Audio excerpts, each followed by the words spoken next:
এই বললাম হ্যাঁ বলো। চালু হলো। সেভ করে দে ওখানে, আমার তো লাগবেই এটা। হুম হুম হুম হুম, শোনা যাচ্ছে, শোনা সেভ যাচ্ছে। Save save. হ্যাঁ ঠিক আছে, ঠিক আছে, ঠিক আছে।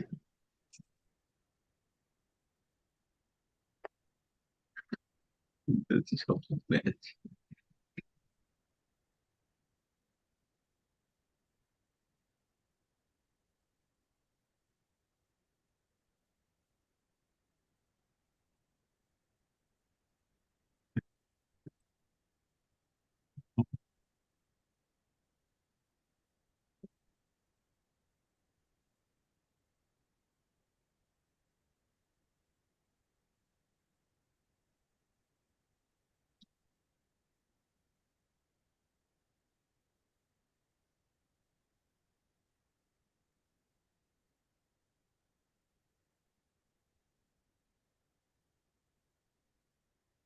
Yes, now it is live. শোনা যাচ্ছে নাকি বলবো তো? হুম।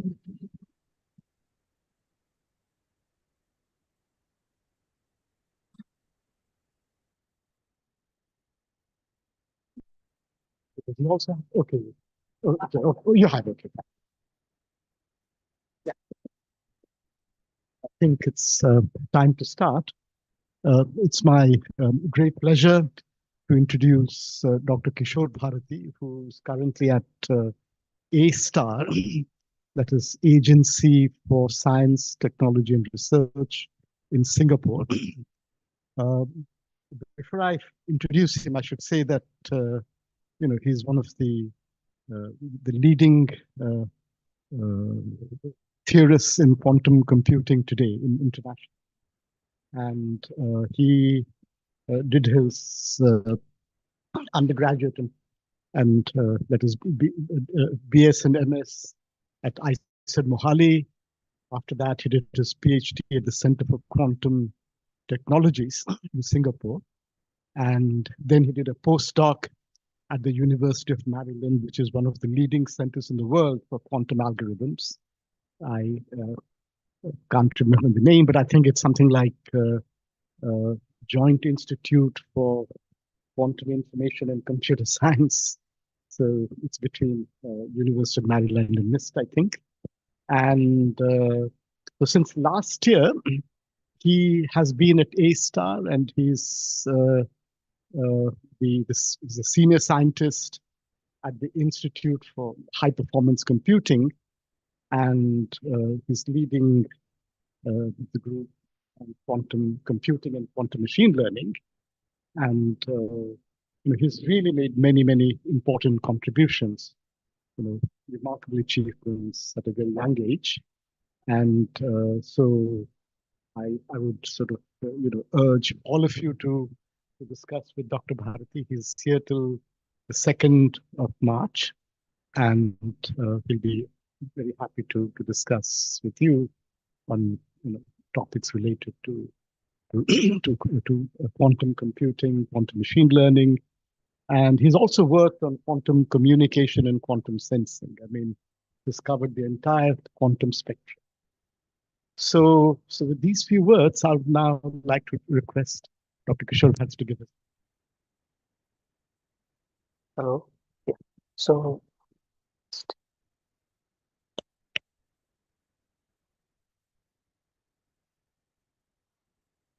thanks, Professor Das, for the kind and generous introduction. Yeah.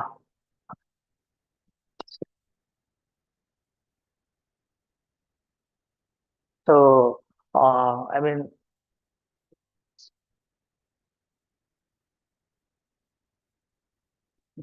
so thanks everyone for sparing some time to attend the talk. And I have like 30 slides or something, but I mean, I don't I want to keep it interactive if organizers allow. And maybe please interrupt and ask questions. And I mean, there are 4 sections, but I don't hope to cover everything. And let's discuss, and like next 10 days something I will be around, so we could discuss more in person, like I mean, uh, like in detail. So so this is about what we know, this NISQ, like noisy intermediate scale quantum. Uh, it's it's this era where quantum computers are there, but they are noisy, and the number of qubits are, like 100 to 500,000, uh, and uh, and noise is like quite dominant. In fact, this term NISQ has been like formalized like as a complexity class. Like if you're interested in quantum complexity theory, like people have even formalized what NISQ means in terms of quantum complexity theory. And like I will try to discuss, like very biased viewpoint like that I have. I would say about what are the challenges currently and what do we need like in terms of like need to solve to like move ahead.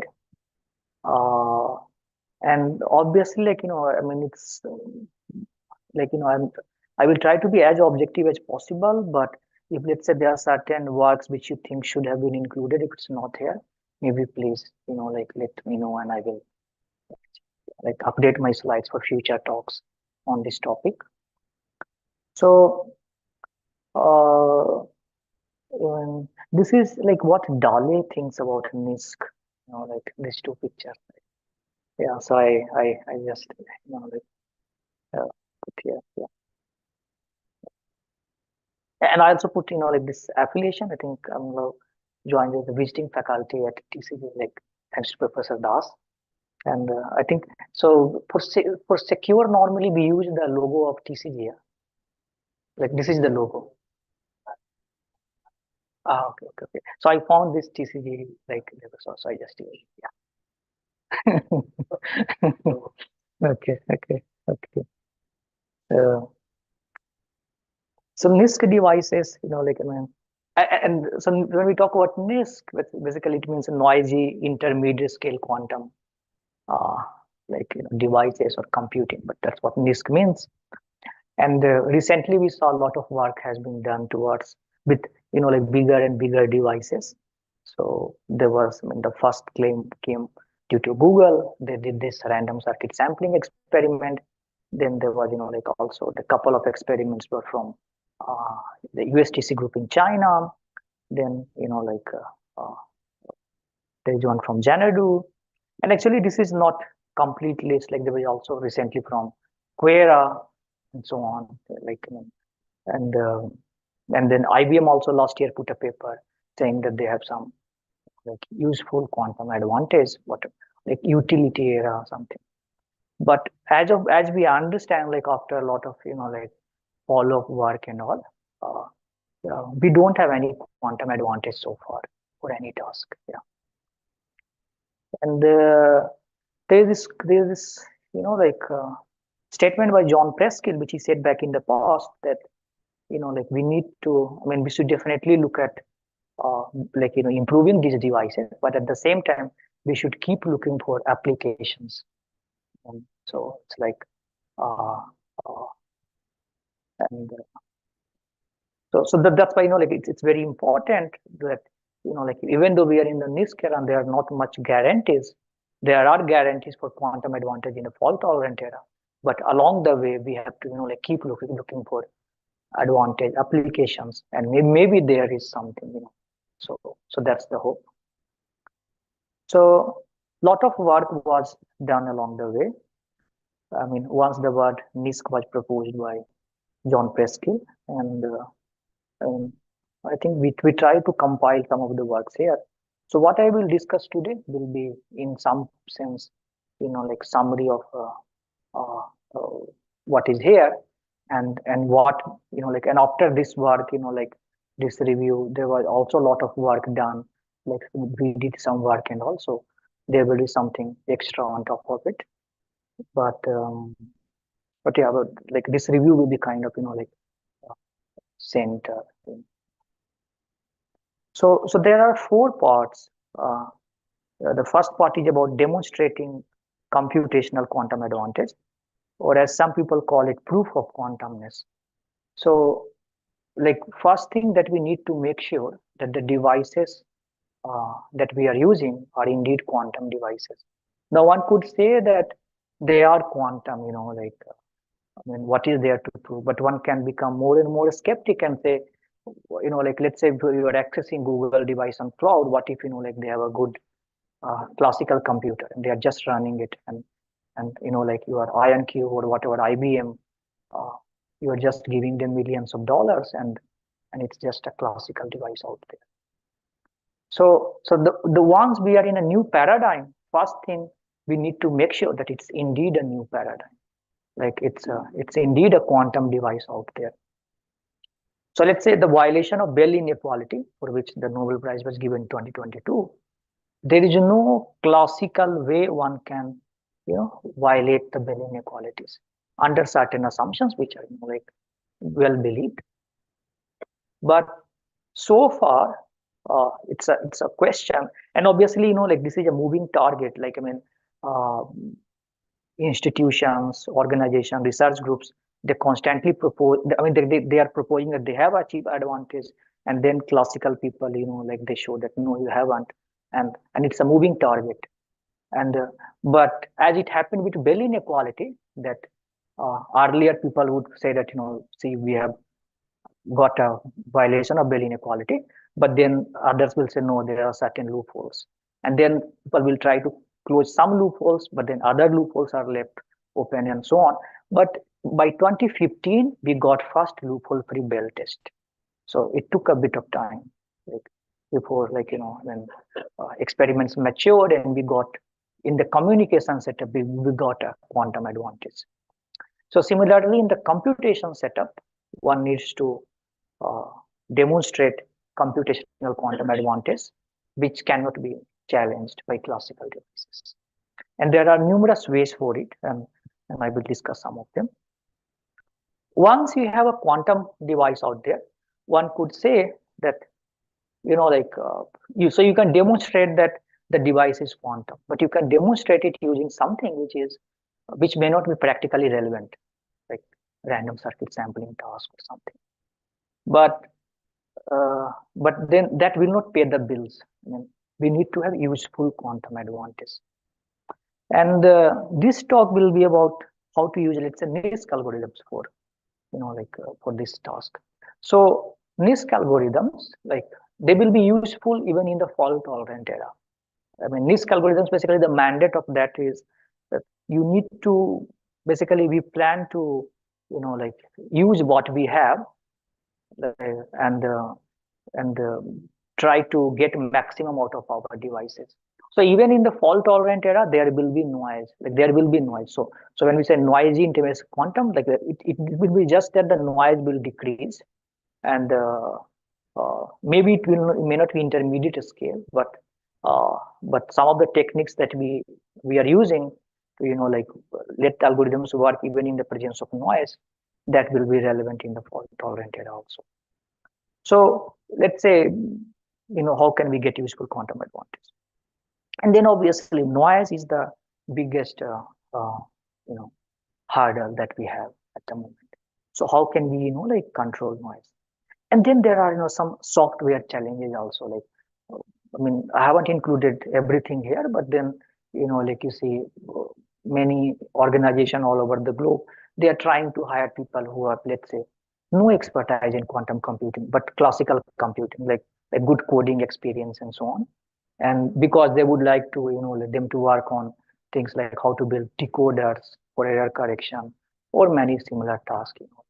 So a lot of what of the classical expertise turns out to be quite useful as we try to, like, quantum computer, building quantum computer becomes, like, more of like a huge, I would say, scientific also, but scientific definitely, but also engineering challenge. So let's talk about part one, and obviously there are these 4 parts, but, like, let's see how much I can cover. So the first thing is, like, how can you demonstrate quantumness? And I'm talking about a setup where there is a where there is a classical verifier and like there is a quantum prover. So there's a prover who claims that they have a quantum device. Now the easiest way you can like you can make sure that it's indeed a quantum device is by you ask them to factor, let's say, 2000 bit number, like a composite number in the prime factors of that, or like or 5000 bit or whatever. So you ask them to implement Shor's algorithm. Now, under the assumption that factoring is hard classically, if you have this assumption, then if there is a device out there which can factor efficiently, then you have trust that indeed that device is quantum. So for such a task, verifiability is easy, because the moment they factor and they give you two prime numbers P and Q, you can multiply and check if it's indeed N or not. And soundness, by soundness I mean spoofability, which means that no classical device will be able to spoof it under the assumption that factoring is classically hard. So it's hard for classical devices. But at the same time, the feasibility, like, the device on which you can implement it, that's far term. So like on the current devices, we cannot ensure that they cannot run Shor's algorithm. So we cannot ask Google or IBM currently that factor a large number and give me the prime numbers, like which are the prime factors, and I will check. So this is difficult.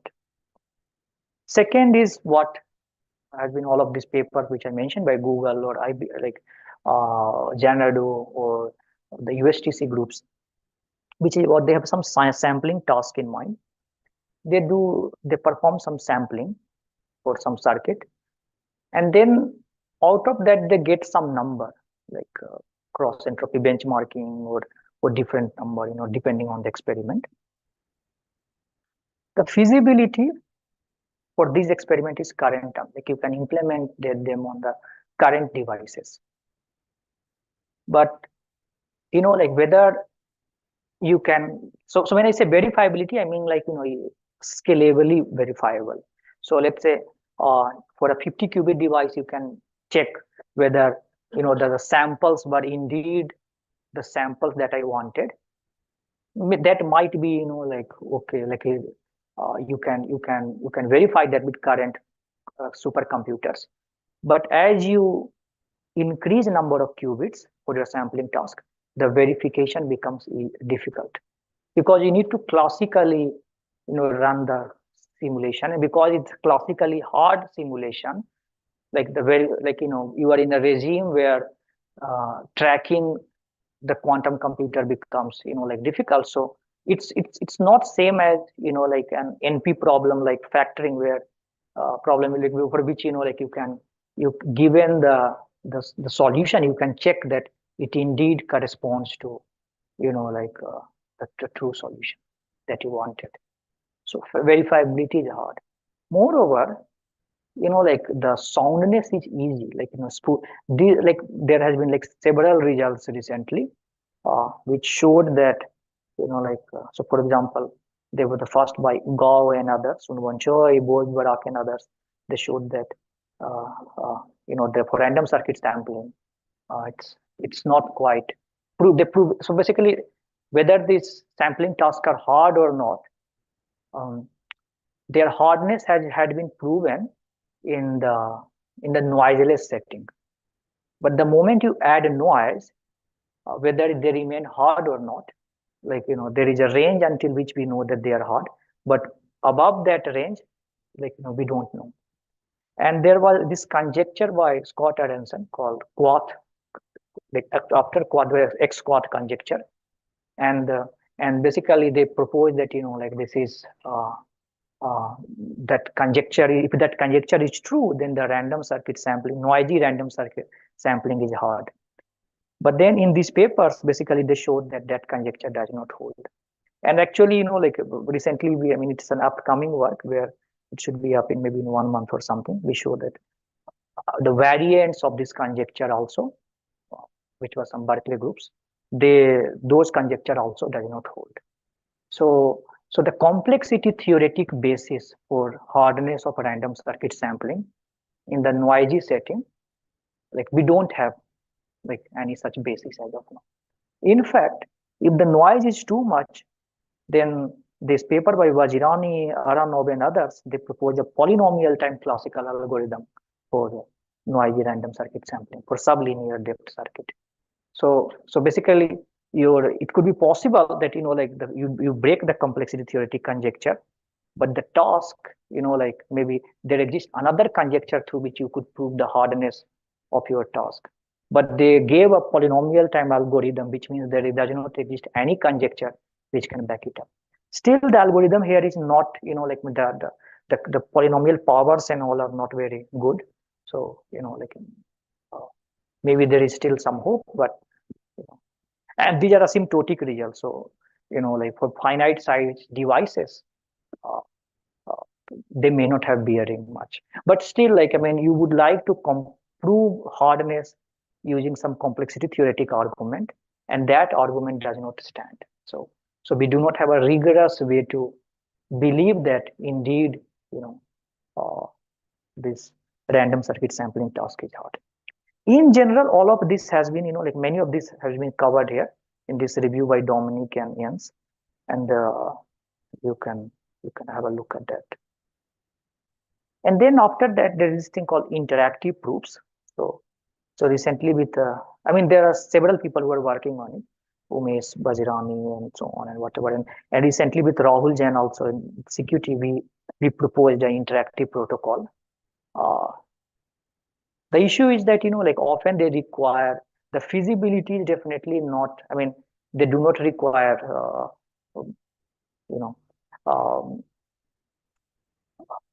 amount of computational resources as Shor's algorithm, but definitely it's not current term.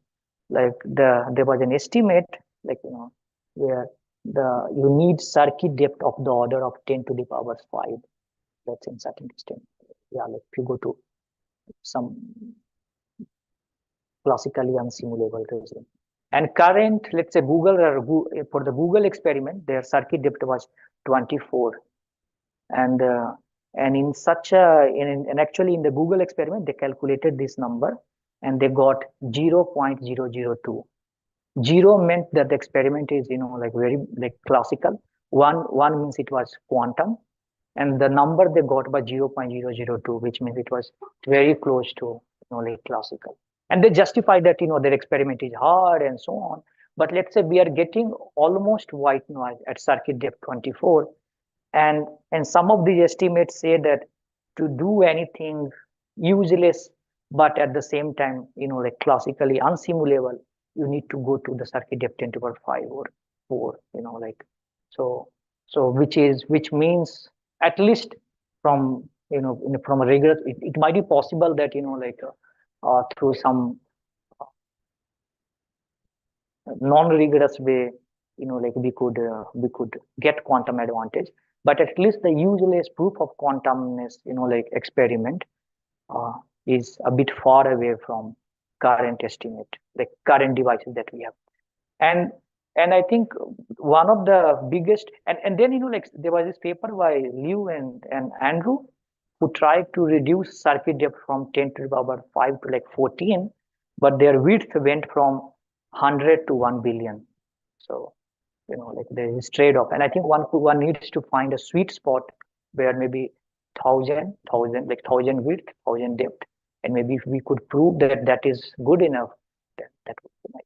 And these are like I mean these are quite a rigorous setup in the sense that, let's say if you can classically spoof, so let's say Google experiment, people spoofed and it had no consequence on complexity theoretic understanding, or IBM experiment, or like the Xanadu experiment or the USTC experiment. But for these interactive protocols, if you can spoof them, then like it will have big consequence on our understanding of complexity theory. So they are often based on assumptions like factoring is hard or something. So let's say if you can spoof them, then it will imply that you have a classical polynomial time algorithm for factoring, which is difficult to believe. Yeah. So in that sense, like these are the three approaches, and it might be possible that like in future we could, and there could be some another approach also, but the first thing we need is analog of Bell inequality for NISQ devices, for single device, which can, like ascertain that the device is indeed quantum. Like in the two-party setup, like in a setup, we have established how to, like establish the ways to, like demonstrate quantumness. For single party setup, it's missing at the moment. And in the words of Scott Adamson, basically, the holy grail of NISQ era is to find a task, like an approach which is feasible, like in the current term, verifiable, classically verifiable, and at the same time hard to spoof. So if you can do that, that's like the holy grail, the biggest problem we are after in the NISQ era. So that's like the first challenge and opportunity. Can we come up with new approaches, or like which with these noisy devices can help us, like demonstrate quantum. So that completes part one. If you have any question, maybe you can ask, or I could, just move to part two. Kishore, I would have a question. Yeah, please. So when you say interactive proof, what kind of a protocol do you have in mind? Yeah. So let me, I try to rush a bit here.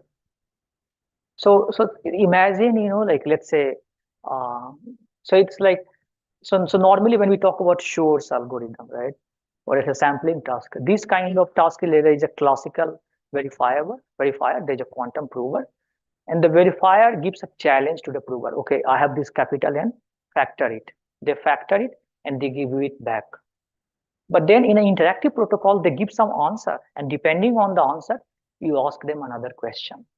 So it's like the way, like let's say there is some person who has committed crime, and the investigator, the police basically is trying to, ask them and make sure that, like indeed they have committed the crime or not.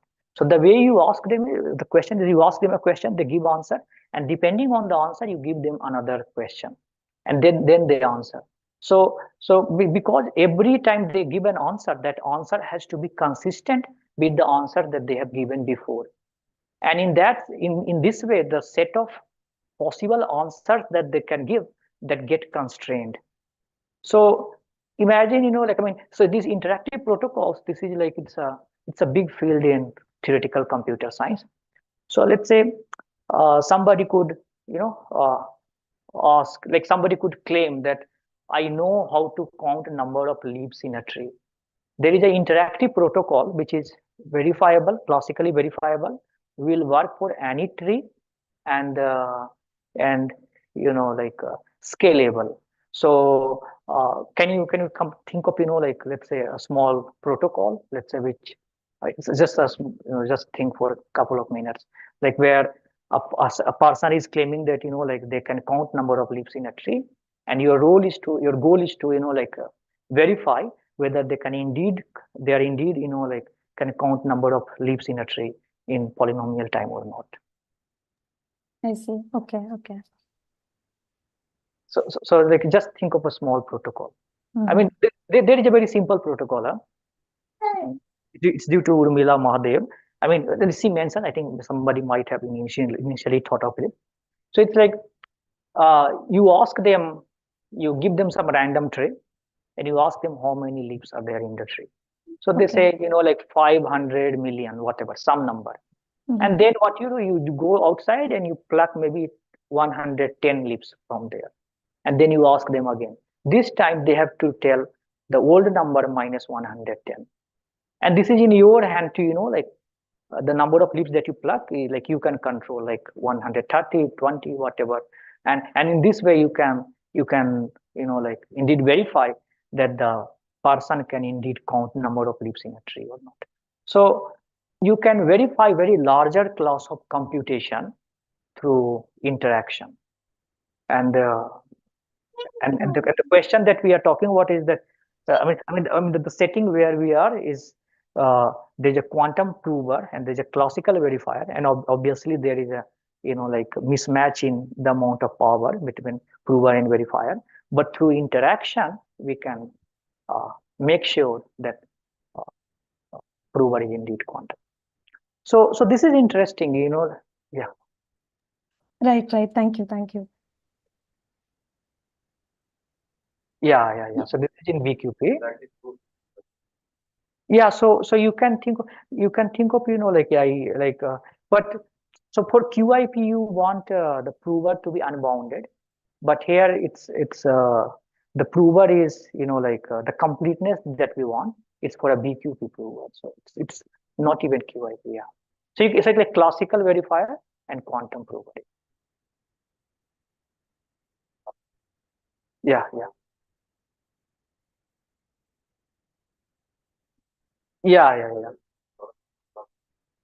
Actually, um, they do not, I mean, in that NIST paper, they do not quite talk about, whether, so we know that sampling, sampling task, let's say if there is no noise, let's say if the device is not noisy, then it will be inside, BQP only. The reason being that you just prepare the device, the circuit, and sample it, and that's like, you can do it with polynomial time. If let's say if circuit is polynomial depth and you need polynomial many copies, like samples. So all of this actually we want in BQP because, we want our prover to be quantum, and not more than quantum. Yeah, and they are not even complete, like even for the class BQP. So yeah.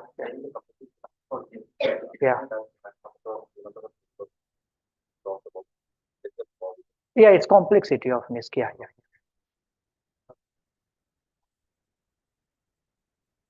So NISC is a subset of BQP. Yeah. So just a digression.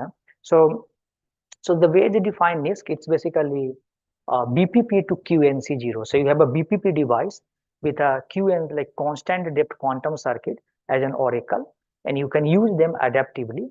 And they also include some depolarizing noise, like 1 qubit depolarizing noise, and that's it. So you can show that BPP to the QNC0, there is an oracular separation between them and BPP, and there is oracular separation between BPP to QNC0 and BQP.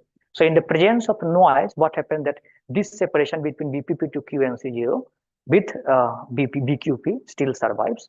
And moreover, like they show that, which is the other way around, that between BPP and BPP to QNC0, whether the separation will survive or not, for certain amount of noise, that also survives. So they looked at some robust version of Bernstein-Vajirani problem, and they showed that, classical will take some time to solve, NISC will take, somewhat, more time to, somewhat less time to solve, and quantum, noiseless case will take even less time to solve. Now the issue is that, that result is first of all, like in an oracular setting. So who gives you the oracle? So that is one issue. And the other issue being, these are asymptotic results. So like we don't know. So they are real life bearing. It's not clear. Yeah. Okay.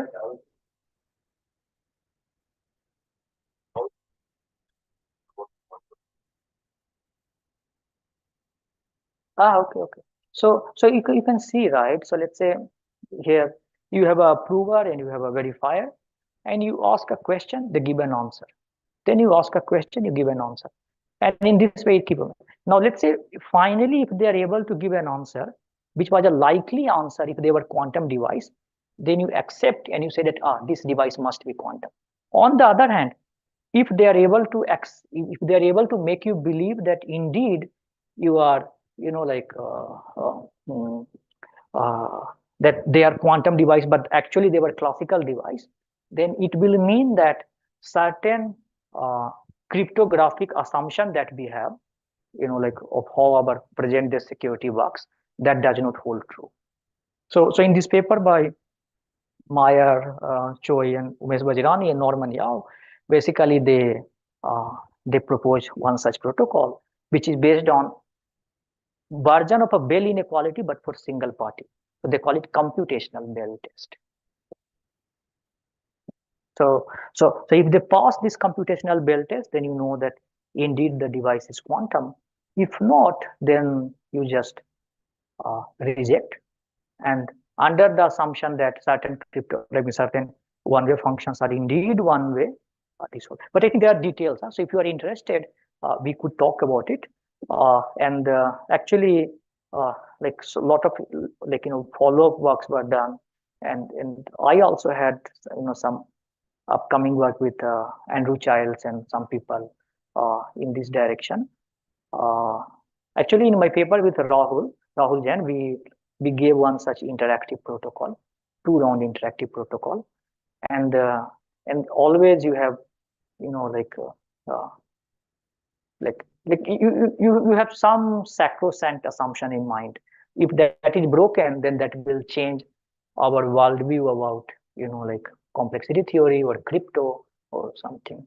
On the other hand, for the Google experiment, or let's say the USTC experiment in China, all those experiments, even though people could spoof, that had no bearing at all. Scott Aronson had proposed some complexity theoretic argument to justify those experiments should be hard, but people showed that assumption is incorrect. And in fact, there are variants also, as we show in this follow-up work, that also is not correct. Those are also not correct. Okay, so that was part one, and I believe there will be more questions than answer, and but please, we can discuss this over the next few days. Yeah. And this is a very, I would say, a hot topic. Like people, at the moment, several research groups across the world, they are trying to find ways to prove that their devices are indeed quantum. What if indeed you are giving them millions of dollars and they are just running it on their supercomputer? Like it could be possible, right? Yeah. Right. So the first thing we need to, and let's say in the third party setup where the devices are not in the same country, but in a third country. So why should we place our trust in them? Okay. So that was about, just about proof of quantumness. The second part is useful quantum advantage. And how can we get that by analytical algorithms? So there are different areas where you can have practical quantum advantage, like quantum simulation, quantum of combinatorial optimization, quantum chemistry, machine learning, so on, whatever. And actually, something which comes to our mind first of all is quantum simulation, maybe because of this famous quote by Richard Feynman. So in the review you can see, we talk about various applications one can think of, and so yeah. But I will just discuss a few. So there is this VQE which many of you might have, you are already working on, it's nothing but this variational principle of quantum mechanics, which says prepare your answers, keep tuning the parameters, and yeah, keep doing that until you cannot improve. Yeah. But you note that there are a few things which are not very clear, like what kind of answers you would want, how do you update your parameters, and once you update your parameters, you have to come back. And similarly, there is cousin of VQE, which is called variational quantum simulator, where similar to, here you are trying to find the ground state of Hamiltonian. Here you are trying to do Hamiltonian simulation. And there are various principles which you can use to, find how to update the parameters. So the idea is that here you calculate some overlap matrices using quantum computer, and then you solve some differential equation using classical computer, and then you update your answers of quantum state, and you update it. You keep on going through. So this was, the variational quantum simulator. The other thing, which is very common is this thing called linear system, like how to solve linear system on quantum devices. So let's say you have some matrix A, you have some vector B, you want to solve for X. And the classical linear system problem is given A and B, try to find X. So let's have x1 plus x2 equal to 2, x1 plus 2 x2 equal to 3. So this is your A, this is B, and you can solve for x1, x2, which are 1. The quantum linear system problem is actually, so quantumly we don't know how to solve this problem. So often, let's say if you cannot, this is one strategy, we do not know how to solve a problem, we basically change the problem. So the quantum linear system problem is not a linear system problem, it's a change problem where you have this X, you put that in a kit, and you have a B, you put that in a kit. And your goal is to learn some property of this object X. So let's say some expectation value with respect to some object. And there are certain assumptions like, you should have efficient access to A, B, and so on. And we propose some algorithm where you can actually, given your A and B, you can construct a Hamiltonian, and then you could try to find a smallest eigenvalue eigenvector of this H, and that will correspond to X, which solves X equal to B. And in general, there are several algorithms, which are known out there for these tasks. Several people have written several works trying to, it's a fast moving field. But one of the issue with, many of these variational quantum algorithms is that, as Aditya Prasanna was also saying, that there is this feedback loop. And because of the feedback loop, like you perform a computation and then you send it to, classical device. And then to update the parameters, you have to, send it back. And let's say sometimes you get in the queue. I don't know how is the how currently you access, but earlier it is to go back in the queue. It's like, you can have some food and then you come back and then you finish it. And then for the remaining thing, and then there are 5,000 people in the line. And let's say, even if you have dedicated access, it's like, you take something, you eat, and then you again, it's not like you can have everything you finish, and so not so good. And then there are some training issues also. So, let's say try to calculate certain expectation value, and you update your parameters by calculating gradients. And in often cases, what happens that the expectation value of the gradient vanishes. Not only that, the variance vanishes, exponentially, which means using Chebyshev inequality, you can say that the gradient, at each point is close to 0, which means the landscape is flat. And if the landscape itself is flat, then how can you update the parameters? So even gradient-free approaches does not work. And with some people like Patrick Rebbentrost and Robert Huang also, we said that there are some problem, induced barren plateau problem also, problem specific barren plateau issues. So this is called barren plateau. Yeah. More than that, there is also this issue of non-convexity.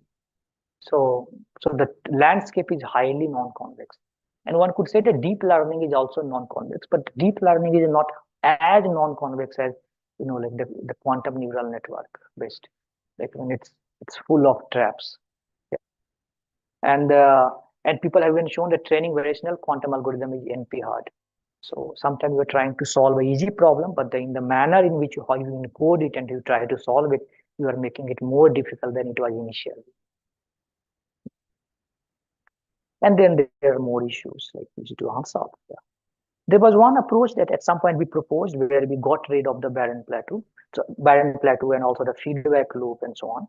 So the idea was that you have some original problem, you can propose some kind of answers, and given that answer, you can take your old problem and convert it into another problem over, so here the variables are X, and you can go from X variable to some, variable beta.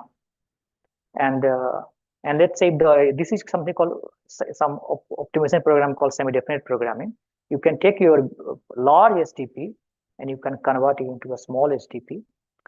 And what happens in the process is that while earlier, if you try to, like go this kind of feedback loop manner and whatever, you get this, like, local minima. On the other hand, if you try to optimize over this beta parameter, you get, like convex, because it's probably a semi-definite program. I mean, there are details about it, and obviously I'm not able to go through it in here, but if you are interested, I could talk about it. And more interestingly, like, you just need to measure certain overlap on your quantum computer, let's say, which are these D and EI matrices, and you are done. So you select your answer, which happens on pen and paper. In the second step, you just measure certain overlap matrices on your quantum computer, which are D and EI. And once you are done with getting these overlaps, then the third step happens on classical computer, and you don't come back. And you are there. So we got rid of the feedback loop, and we got rid of, like, the non-convexity. And in one side So effect of, this is a convex optimization because you're saying semi-definite. yeah. Okay, and you ran this on a hardware? Yeah. We also did some hardware experiment. Yeah. Okay, roughly, could you just say what kind of a depth you had? I don't remember. I think Okay. Tobias, I think, ran it. Yeah. Okay, no problem. So I asked this question to just know how noise affects your. I think no. So, at some point we were like very optimistic that we got rid of the feedback loop, we got rid of the non-convexity. So now, like, we will just demonstrate quantum advantage. But I think noise was, like the biggest trouble. I think we could not go beyond, I think, 10, 12 qubits, just because of the noise. Because we need certain overlap matrices, like this D and EI. And this D and EI, like, if you try to calculate it, they are like very far away from the ideal D and EI matrices, overlap matrix that you want. So if your input itself is highly noisy, there is no way you can get the right answer. So, but I mean, the whole algorithm ran very fast. Like, you just need a few minutes. Like, if you run regular VQE and all, you need like days to run it. But here, since you don't have the feedback loop, you can just run it in like 10 minutes or something. When you don't have feedback loop, how do you update the parameters? Yeah, so there is no update of parameter. You just have this on sorts, and basically you see that, like, you get this D and EI matrices from quantum computer, and once you have that, then you just run this optimization program on your classical computer. So on the classical computer, the optimization is over this beta, and to update beta, you don't need to go back to quantum computer. You just I see. you just get this D and EI from quantum computer. So this D and EI are hard to estimate numbers. Okay. So you estimate it using quantum computer, and then the job of the quantum computer is done. And once you get that, then you say, okay, I ask quantum computer the quantity which are hard to calculate, and I take those quantity and I just optimize over beta, and that's it. Yeah. So classical is a SDP, right? So it takes this D and EI as input, and over beta it just, it will just do regular basic gradient descent and give you the answer. Yeah, and you see that this is probably in P because SDPs are polynomial. So let's say if this answer space is polynomial. So on the other hand, training VQE is NP hard. Training like this NISC SDP is based VQE. Like it's a NISC eigensolver without local minima and any NP hardness. It's polynomial time. And there was some follow-up work also which I haven't included for some open system. So there is no barren plateau issue here because because of this convex, the way you pose the problem. Exactly. Even you look at, like this ground state problem, this is actually a convex program. But the way, first of all, like when we talk about VQE, we optimize about pure states. And since pure states, like convex combination of that is not another pure state, that is the first source of a non-convexity. And the second source of non-convexity is the way you put on the circuit. So the ground state problem is such a nice convex program. And the idea of variational optimization should be to maintain the convexity while going to a smaller dimensional unsought space. In VQE, when you go from a bigger space to a smaller space, you destroy the convexity. And that's what brings the NP hardness, barren plateau, and other issues. I see. And then there are some other works also which I haven't included, but yeah, you can talk about that. So that completes part 2. Then obviously, I think the biggest issue that we have is to like tame noise. I will not go in detail and all. Like, I mean, but like because of noise, there is error mitigation which has been proposed, and but in error and there are several approaches to error mitigation.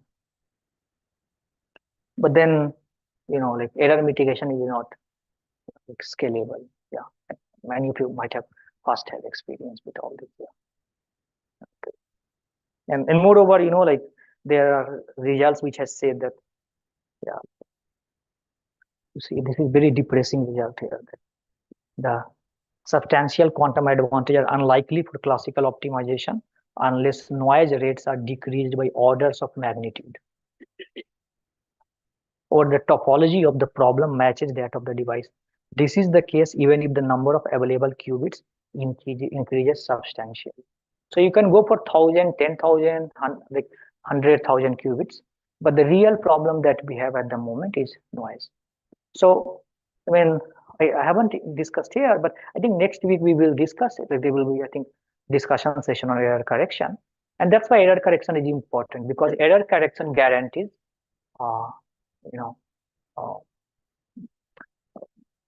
like decreasing, like attaining any target accuracy with just polylogarithmic overhead in number of circuit components.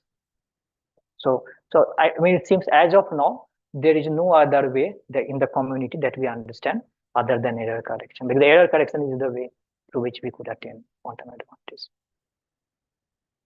And once we go beyond some, like target error, then we could run these NISQ algorithms also and see if they give us advantage.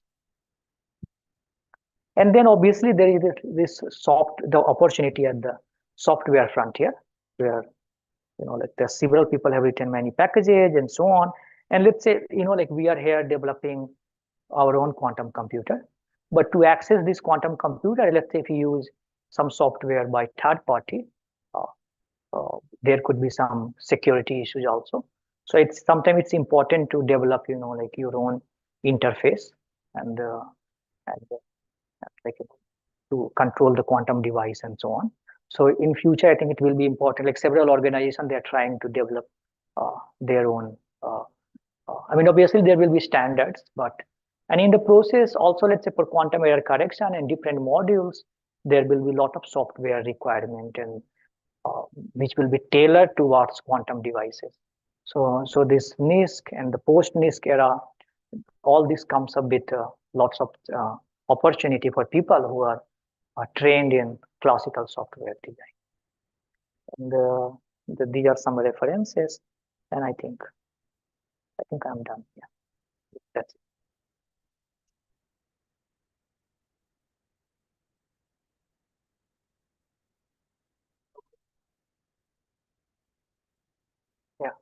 Like I asked, I would just like you to throw some light, if possible, on how noise affects the barren plateau. So, for example, you have a noisy circuit, you're running on an actual hardware. How fast do you reach the barren plateau? So, is there some kind of a scaling? I'm sure it must be there. Yeah. So basically, I mean, so for barren plateau is like, so there's a paper on noise induced barren plateau, and like because noise affects, let's say, your signal, and basically which you will use to get expectation value. So let's say you're trying to calculate gradient, and to calculate gradient you need to get some signal, but because of noise, your signal to noise ratio basically like I mean your signal gets lost. So it's like it becomes like a uniform I mean basically the landscape becomes like it makes the landscape, the training landscape, flat, and to move you need to have some sort of gradients, like along direction. But let's say if the landscape because of noise becomes like flat, you will not be able to decide which direction to move to optimize for the objective function. And this definitely is a problem for gradient based optimization. But even let's say you are using some Nelder-Mead or some gradient free optimization technique, uh, like based on some kind of simplex method or whatever triangles, Right.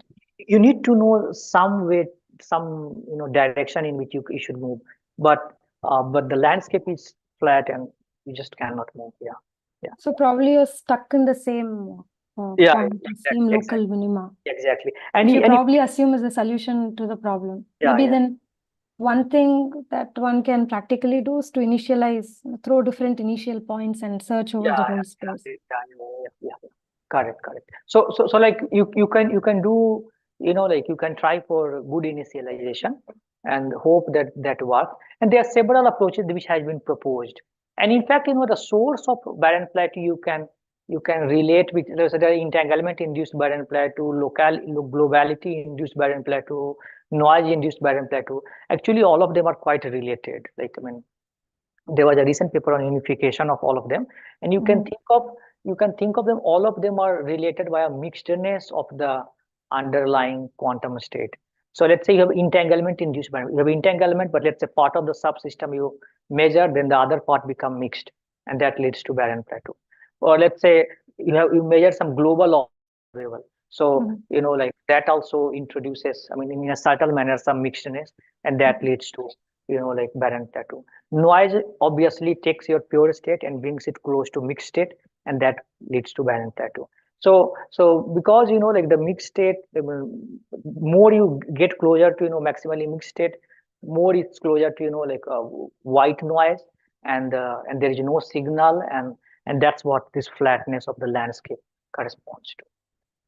So there was this, there has been some works which try to understand it from different perspective, and the barren plateau issue, and then later all of them were connected. I mean, yeah, Nice. like all the sources.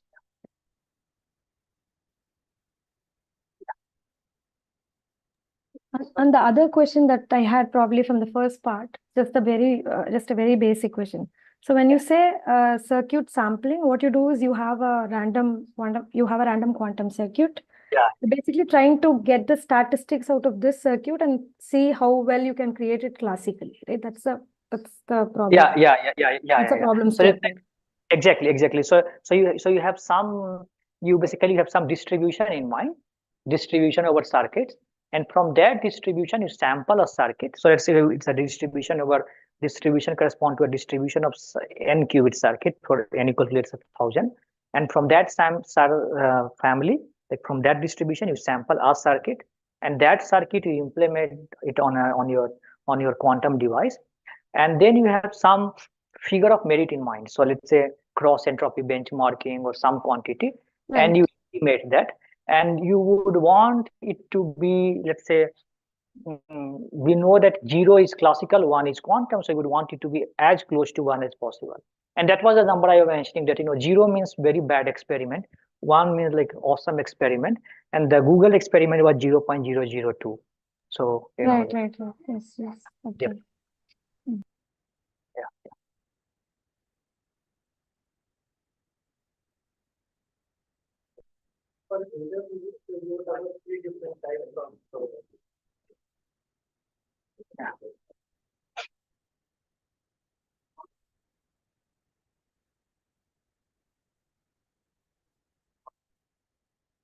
I think that was working. Okay, so you were talking in the beginning 3 different types of task or algorithm, like Shor algorithm, sampling task, and intermediate proofs, right? Yeah. So for intermediate terms, you were saying interactive proofs is the way to go. Yeah. Maybe. I mean, yeah, we don't know. Yeah. I mean, are there no algorithms for this intermediate term? Is maybe like NISQ, right? So okay. So when I say so in NISQ intermediate scale, but when I say intermediate term, it's like, so currently we are like current term or near term, but I mean like current term, and the far term is like when we have millions of qubits, but intermediate term is when we have, let's say, 10,000 qubits or 100,000 qubits. but not like 10 million or 1 billion qubits. And in that term, when our circuits are, I mean, we have some error correction, so we could implement circuit depth, let's say 5,000 or 10,000. In that regime, obviously, like there are, and that's a very wide regime. So we will be intermediate term for a long time, and there are these estimates which say that we could demonstrate quantumness. But then, do we really? I mean, and this is like very conservative estimate. I think one could improve that, and there has been works where people try to improve, but they improve one parameter, but the other parameter, uh, gets worse. So, for example, they try to bring the depth from 10,000 to 14, but their qubit count went from 1,000 to 1 billion. So, it's like you need to make the circuit width and depth both attainable, and that's the challenge. Yeah, but Yeah. all these algorithms have to be a type of interactive proofs. I mean, So that is one class. So like you need to have interactive. I mean, so that's what we actually, like all of these, like whenever we are in a prover verifier setup, it's always interactive proof only. So basically, we are class. We don't have quantum computer. We have, let's say, and the Google is there, and they are claiming that they have quantum computer. So we have to interact with them over a classical channel, and we will ask them some question, and they will give us answer. Now, whether we get convinced in 1 round or 10 round or 2 round, that depends on what is the set of questions that we ask, and how maybe we have to ask a set of questions in the intermediate term. I mean, just like Shor algorithm, as you said. yeah. So Shor algorithm is just 1 round. Exactly. It's like you ask a question, they factor it, they give answer back to you, You can and verify. you are convinced. So cannot you have that for intermediate term? I I mean, where you just ask question 1. So why you have to ask okay. questions many times? So, yeah, like you're asking basically single round proof of Right. proof of quantumness. Yeah. Yeah, that's a good problem actually. So, There has been like using something called random oracles. People have proposed it, but how to get rid of a random oracle and do it in single round? It's a non-trivial task, but it could be this problem. I mean, it's a very good problem actually. Yeah, and it is related with that we have not very large number of qubits. yeah, obviously. So we don't want to go in like a deep regime, but the intermediate regime, and in that regime we as you said, because like asking for like multiple round proof is costly, and what you are asking is very important, because let's say if I ask a question and depending on answer I ask another question, for all that long the the prover has to preserve the coherence in their state. So even if they have quantum, yeah, so it gets harder on the prover. So but we would like to make sure that the prover is quantum, but it may not be able to preserve coherence for a long time. So our goal is just to protect us from basically it's to develop trust in third party devices, which is important because it's a economically or from safety perspective, security perspective. Okay, someone asked you in intermediate term, which is the most promising algorithm, if you include say, error mitigation. Everybody says like Hamiltonian simulation maybe. Yeah, I mean, that's what Richard Feynman also thought of, because simulating nature is difficult. So maybe those chemistry problems will be the first to get any useful advantage. Just to add to what Kishor said, I think we take into account for every term, we take into account the circuit depth, right? Yeah. And that's what he meant when he said coherence. So Shor's algorithm, for instance, requires millions of gates. Yeah. And in the current term, we are not ready with even 10, 10, I would say even 10 C naughts. The fidelity starts dropping off very badly, right? So imagine having to do all of this with millions of gates. Yeah, like very briefly to just add to what Akshay says, we are trying to run a VQE on hardware with 30 C0 gates or less. Because anything more than that, even on INQ, will just mess the results up completely. Yeah, I had a question related to this. So, has someone or have you considered demonstrating quantumness for a quantum annealing task? Okay. So you could definitely, I mean, so when we say proof of quantumness, a proof is something which can turn a skeptic into believer. Like I I'm a skeptic that you have a quantum computer to I believe that you have a quantum computer.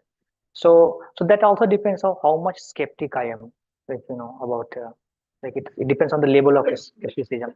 So and there are certain assumptions that we have to. So let's say we have some problem in mind, and we believe that, let's say, problem is difficult classically, but through quantum annealing, let's say if they can solve it, then under the assumption that the problem is classically difficult and I'm able to get a better solution through somebody's quantum annealer, then I will believe that they have a quantum device.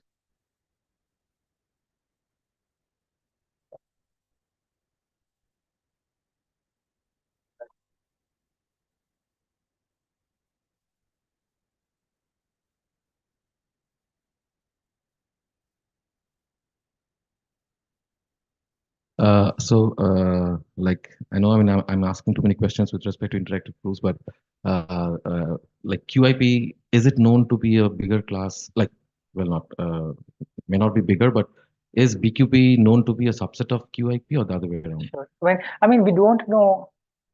So there is a result by Rahul, right? Rahul Jain, that QIP is equal to P space. Yes. And That's why I'm asking this question. Yeah. And QIP is basically multi-round version of QMA. You can think of it. It's multi-round. So QMA is, you can think of single round. And QMA is quantum NP, like you can think of. Yes. And BQP is like quantum P. Yes. So I mean, we don't know whether P and NP are distinct. Like, it could be possible P and NP are equal, but since we believe that, I mean, most of our security, let's say the credit card transaction and whatever, like everybody is hoping that P is not equal to NP, because if problems are hard, they give us also security, So when we are in the quantum world, maybe quantum P and quantum NP, there are oracular, I think, results which suggest that quantum P is not equal to quantum NP, which is, so BQP and there is a QMA. So we believe that BQP and QMA, there should be some separation. And QIP is even bigger class. So QIP is multi-round. So QIP should be, like much powerful class than BQP. Which is why I'm skeptical. How will it give us an indication whether the device is No, so we are not talking about QIP. We are not in the class QIP. Okay. It's a classical classical Yes. prover interacting with classical verifier interacting with a quantum prover. Because in QIP you have to take quantum verifier with a quantum like a prover which is like unbounded but satisfies the rules of quantum mechanics. So in terms of circuits, like you can think the verifier is basically P uniform circuit family, and the prover is non-uniform circuit family. Okay. I see. Okay. Both quantum. I just have one last question, because you spoke about Hamiltonian simulation. Suppose you want to implement a very large unitary, very large n, U of n, but you're not in the capacity of, decomposing it classically. So the only way to go, as I can think of, is this discrete gate set decomposition, is it?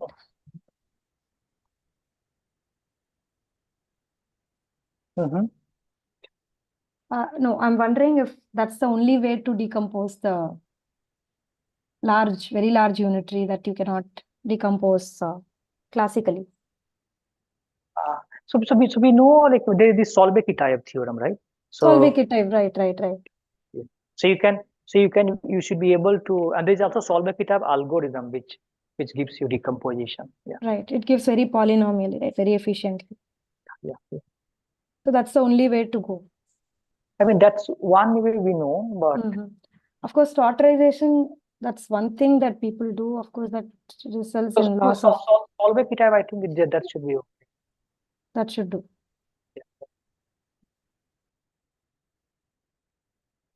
I have a question. Yeah. So maybe not a very straightforward question to answer, but and I'm not sure if it's within this framework. So this is for demonstrating quantumness. So in a particular computation by a device, quantum device, so say a device, if you can demonstrate computation actually involves entanglement. Yeah. I don't know if that falls within what Yeah.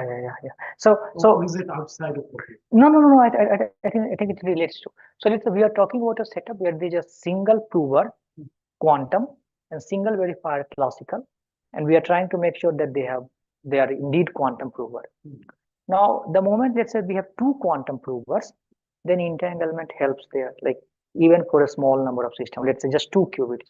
2 qubits, Bell states entangled, they can violate Bell inequality, and the verifier will be convinced. But the moment we talk about single prover, now those 2 qubits are in a lab.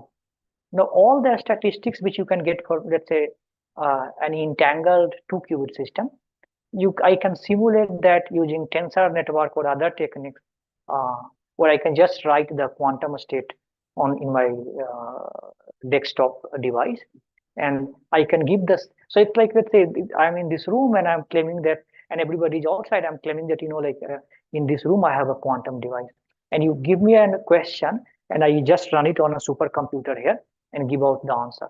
Now you have to make sure that you ask a question which is beyond the capacities of any classical supercomputer possible. Then if I am able to give an answer which you can verify that is indeed a correct answer, then you will be convinced that inside the room there is a quantum computer. So entanglement can be classically simulated. The effects of entanglement are statistical, like in the single party setup. As it turns out, as you go for higher and higher qubits, representing the state, highly entangled the state on a classical computer will become difficult. But what the state has to be, significantly low amount of noise. So if you have entangled the state, but let's say there's a large amount of noise, then the statistic that you can get out of it, you can simulate that using classical techniques. So let's say if we are able to prepare a state which is many-body entangled state and has significantly small noise, then that state can be used, for example, to demonstrate quantumness.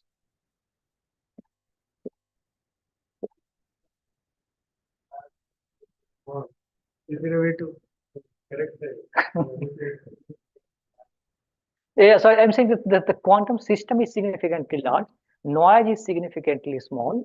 Now, obviously, there's a lot of hand waving, but you can prove things like given our capacities and in what regime it's like I mean actually many of these techniques are also heuristic. So let's say tensor network techniques, like for what noise level they can capture. I mean, we don't know, so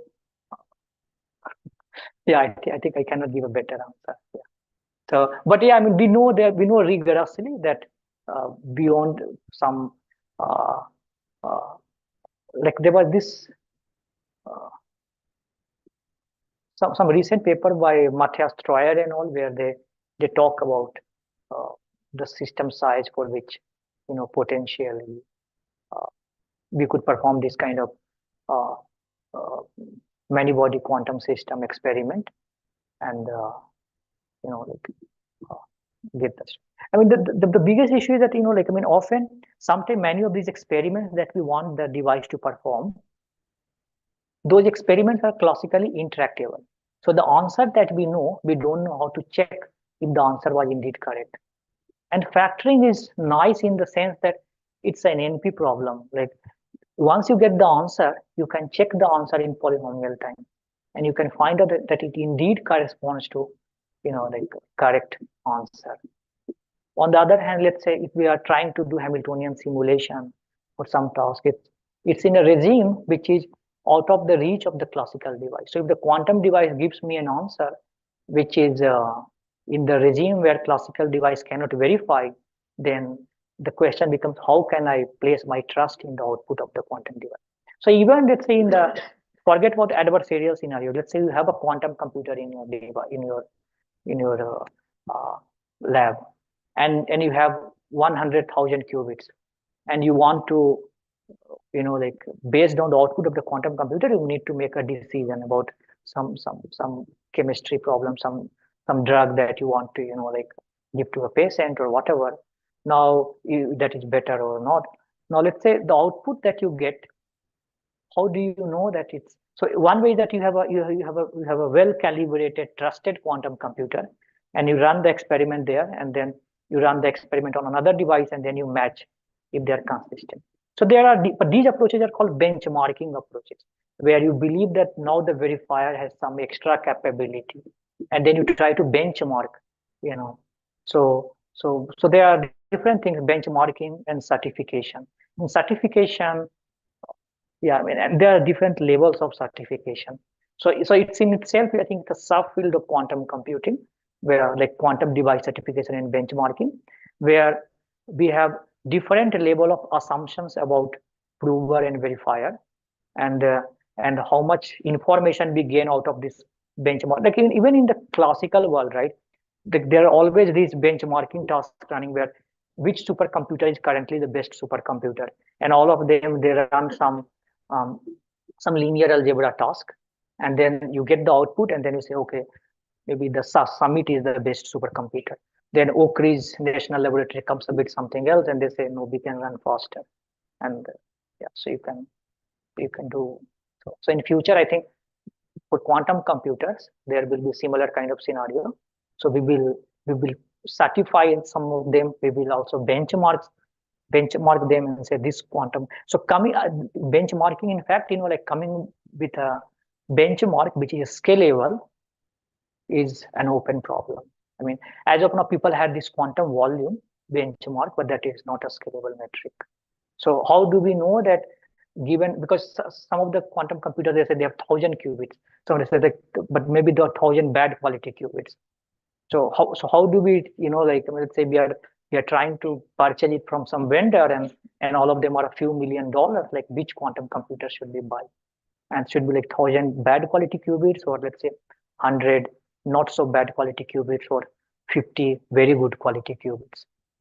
So one has to come with a benchmarking metric which is scalable, like for larger and larger system, and coming up with this kind of benchmark which is holistic in nature is a open problem I hope now. So I mean, all of these things, I mean, there are many of these open problems, because the practical side of quantum computing, we are just trying to, in the last few years, people have started to explore. Like earlier, they were just, I mean, kind of fictitious devices, right? I mean, kind of other people used to think, but now there is a real hope that maybe we can build them. Yeah. Yeah. Yeah. Yeah. So they're called application benchmark. So you can have different kind of benchmark. So let's say so an application benchmark, you run. So let's say you could run VQE or whatever, or some Shor algorithm, or different kind of task, and then you put some weight on all of these different applications, and then you give some number that, okay, this IBM device, they have, like the score of 500 or something. Yeah, like one number from a set. But quantum volume relies only upon one type of random circuit, right? Yeah, so it is inadequate heavily. So I think people try to think of initially a square, but then rectangular and all. But the biggest problem with volume is that they need to do this task called heavy output generation. And heavy output generation, basically what it means, that let's say when you run a circuit, you get different bit strings. And some of the bit string you get with high probability, some of the bit string you get with a small probability. So you can put all the bit strings in the increasing order of probability, and there will be a bit string with median probability. Now those bit strings which are above median probability, they are called heavy outputs. Now if your circuit is noiseless, or let's say has less noise, then you will be able to sample these heavy outputs. On the other hand, in the presence of noise, what happens that your distribution become flat. So you will not be able to get heavy output. So but let's say if you have a benchmarking task which says, give me heavy outputs, then how do you know which outputs are heavy? For that, they classically simulate, they run the experiment on a classical supercomputer or computer, and then find out these outputs are heavy. But as we go for higher and higher number of qubits, how will we be able to find out that which outputs are heavy? So this heavy output generation task is not scalable, and because it's used as a module inside quantum volume is not scalable. Also, the noise models don't scale well, right? So even simulation is not a good indicator. Yeah, noisy simulation is not a good indicator of what to benchmark. Yeah, like those are like another issue. I mean, like yeah.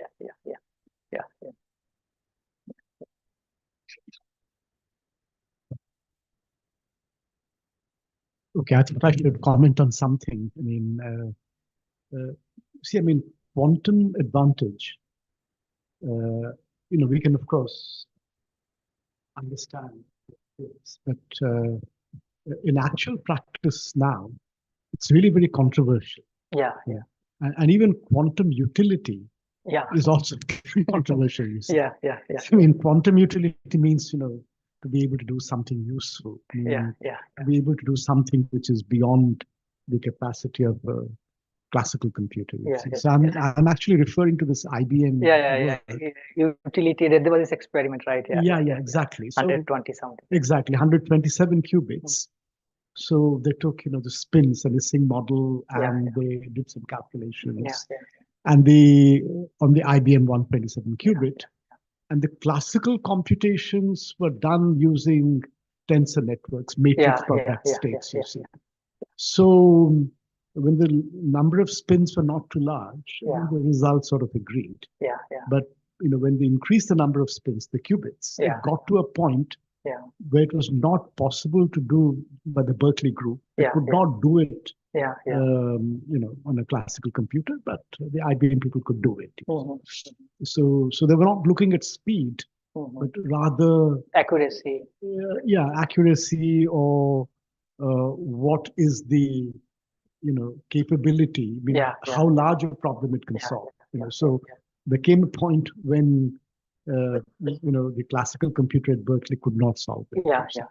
So that was they said it's something useful, quantum utility. A quantum computer can do something which a classical computer can't. Now then, very recently, as you know, like within a week, 7 papers came on arXiv. Okay. Like which simulated that. And in the Acquis, there was like one talk in the morning about quantum utility, and then by IBM, and in the evening there was a talk by Google that was not a quantum utility. Now, but you see, the most striking thing is recently a work by a group of people who, condensed matter physicists, who are experts on Ising model, spin, and all that, using tensor networks. Now, they have showed that they can do what the IBM people have done. Just because people in Berkeley could not do it, it doesn't mean that it cannot. The classical techniques are correct. So they showed that whatever has been, what results that have been obtained by the IBM people, they obtained it and more accurately. So this is what I mean. It's sort of becoming controversial. The way I look at it. So that's why the interactive proofs are better, like in that sense, because the moment you get because the spoofability is here. Let's say in these other tasks, the spoofability is easy, but the spoofability of, let's say, interactive top proofs, or let's say Shor's algorithm, is hard. They are rigorously hard, like it's proven to be hard, in the sense that, let's say if tomorrow we demonstrate advantage through an interactive protocol, let's say, some of the problems that I mentioned, and if a classical device is able to spoof the same task, then it will mean that, let's say in the case of Shor's algorithm, it will mean that factoring is efficient classically, which is hard to believe, or let's say it will have a huge consequence on our crypto systems. you know. So and so there are these long-standing conjectures. Let's say certain functions are one-way function, and based on that, these interactive proofs are designed. And the moment a classical computer spoofs them, that means using the same algorithm, they will be able to invert certain one-way function, which are used to give us security in our crypto task. So under the assumption that, like there are certain one-way functions or they're hard to invert, uh, there will not exist any, uh, classical algorithm which can spoof the task which a quantum device can do. And what Scott Aronson and others tried to do is that they tried to come up with conjectures which said that this easy should be here actually, like hard. Like this soundness here should be hard for sampling task or some of the problem. But the conjectures which they used to come up with those results, they were not correct. So there were quark or SX quark, like this kind of thing. And so, for example, in this work, we showed that it's upcoming work, we showed that SX quark conjecture does not hold. So, it could be very much possible that factoring is also easy. We just could not find but it would have a huge consequence if, let's say, factoring is easy. At least in crypto, like, not everything has been replaced by uh, uh, post-quantum crypto as of now. So, but then, let's say if a tensor network approach or something can simulate, let's say, some random circuit sampling task or some, let's say, some Hamiltonian simulation task, then that does not alter our complexity theoretic worldview, or let's say practical worldview about, like nature, like, or the world in which we live in. So that's why there is, the problem which I was said at the holy grail of Niskera is to come up with that problem which is, like provably hard to spoof, easy to implement, and easy to verify. And if we can do that, then yeah, like yeah. But I think I want to discount the utility. Okay, utility in the sense that it could be possible that Berkeley group could not do, but for other group also it took maybe some non-trivial effort. Yeah, like they had to think about it. So for the moment there will be, like there will be this there is moving target and classical people will be able to catch. But imagine IBM is able to able to reduce the noise, and they go in the regime of 50,000 qubits and then perform the experiment. Now, I think at that point, maybe we will have utility. So for the moment, I think the utility will stand maybe for 1 year or in the IBM paper, the utility could stand just for 1 week, but it could be possible that in future, yeah, because classical devices are improving, right? There are other techniques that we have, and there is another effort, like, Scott Aronson has been advocating a lot, and in Singapore there's like some of the people which is called quantum energy initiative. So maybe you want to solve a problem and you are definitely interested in accuracy, you are definitely interested in, let's say, time, like you want to solve it fast, but often you might be interested in, the amount of energy, like the electricity, like the power that you use to solve the problem. Right, yes. And they want to, like, let's say you want to solve the problem, because supercomputers, they cost a lot of energy. So maybe quantum computers can give us, like, the solution in the same time, maybe a bit noisy, but, like cost much less power than, like classical computers. Then from energy perspective, we might want to have them. So maybe I think we could definitely think of as a, like, quantum advantage, but maybe we could think of, it's like it's in the complementary sense that quantum could help us in certain cases, like be more energy efficient. Yeah. I think just to recall, Professor Hui Kun recently gave a talk on quantum energy where she solved an optimization problem using. Yeah. So Yeah. so I think they had some work on, like, for error correction. Right. Are there any more questions, comments? So, I mean, if not,